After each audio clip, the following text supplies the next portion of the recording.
jati diri kita ditampilkan di dalam Al-Quran setidaknya dengan dua tugas pokok, dan keduanya mengikat serta menjadi pertanggungjawaban utama kita saat kembali kepada Allah Subhanahu wa Ta'ala.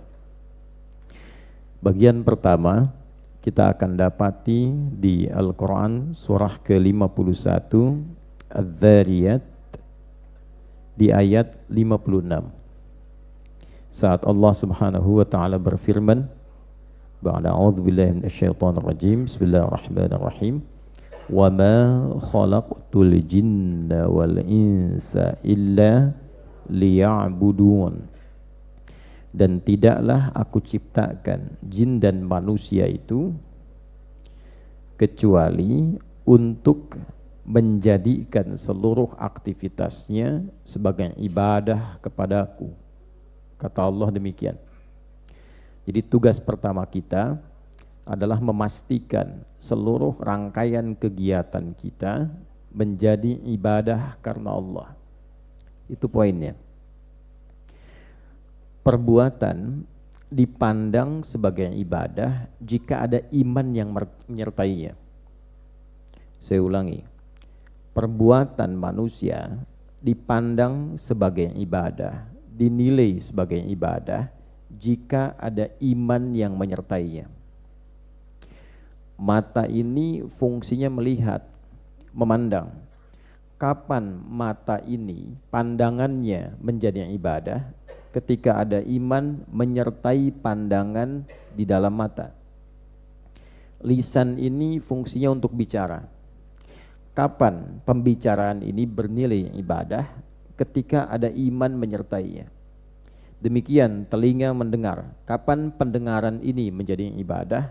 Ketika ada iman yang menyertai pendengaran itu. Nah, tugas kita memastikan seluruh rangkaian tubuh kita, fisik kita ini berfungsi menjadi ibadah. Ada iman yang mengalir ke tangan, ada iman yang menembus ke kaki, ada iman yang menyinari seluruh bagian tubuh dari ujung kepala sampai ujung kaki. Nah, itu yang kita pastikan selama hidup, iman itu mengalir ke seluruh bagian tubuh kita. Itu yang dimaksud ikrar kita dalam syahadat. Iqrarum bil lisan wa tasdiqum bil qalbi wal amalu bil jawarih. Iqrarum bil lisan, jadi berkomitmen dengan lisan, awalnya diucapkan asyhadu an la ilaha illallah wa asyhadu anna muhammadar rasulullah. Kemudian dari sini tembus ke hati, ke kolbu. Nah, di kolbu ini ada fungsi iman. Iman itu nanti sumbernya ditemukan di dalam kolbu, dalam jiwa yang paling dalam, nafas namanya. Di dalam kolbu ada nafas. Nah, dalam nafas itu ada cahaya iman. Ya, ada cahaya apa? Iman. Nah, tugas kita mengaktifkan cahaya itu supaya menyinari seluruh bagian tubuh kita. Jadi nanti cahaya ini tembus ke mata, melihatnya pakai iman, ke telinga, mendengarnya pakai iman. Kalau kita mampu menampilkan cahaya itu dengan kuat ke seluruh bagian tubuh kita, maka jadilah kita hamba Allah yang seutuhnya. Dan disitulah kemudian kita mendapatkan rahmat Allah mengalir pada seluruh bagian tubuh kita. Rahmat yang melekat pada sifat Allah diberikan saat di dunia, itu disebut dengan Rahman namanya. Apa namanya? Rahman. Nah, ketika kita menjadi hamba yang seutuhnya, disebut abdun, jamaknya ibadun.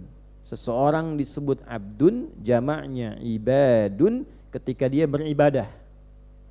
Ya, ketika dia beribadah, maka disebut abdun. Ya, kemudian jamaknya apa? Ibadun.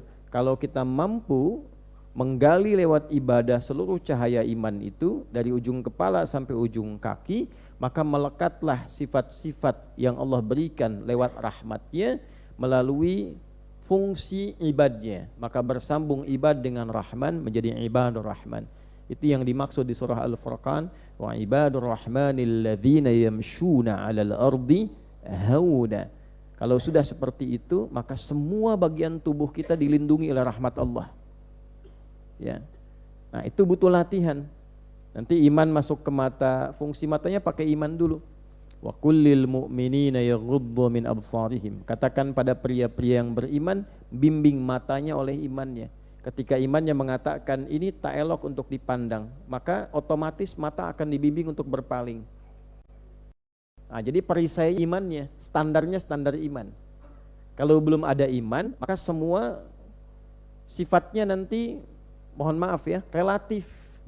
Menurut ini baik, menurut ini tidak. Nah, nanti takarannya budaya. Menurut budaya A baik, menurut budaya B tidak.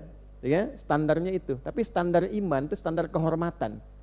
Bagaimana menatap seseorang dengan penghargaan yang telah dilekatkan Allah sebagai Sang Pencipta. Ini standarnya. Demikian dari mata ke lisan. Lisan itu ketika akan berkata nanti standarnya iman. Lisan tak mampu mengeluarkan kosakata kecuali dipandu oleh imannya. Ya ayyuhalladzina amanu la yashar qaumin qaum la yaghtab ba'dukum ba'da man kana yu'minu billahi wal yaumil akhir falyaqul khaira aw liyasmut. Maka tidak mungkin lisan ini berkata yang tak baik ketika ada iman menyertainya.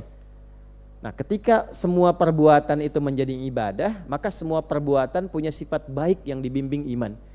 Perbuatan baik yang dibimbing iman itu disebut dengan soleh namanya.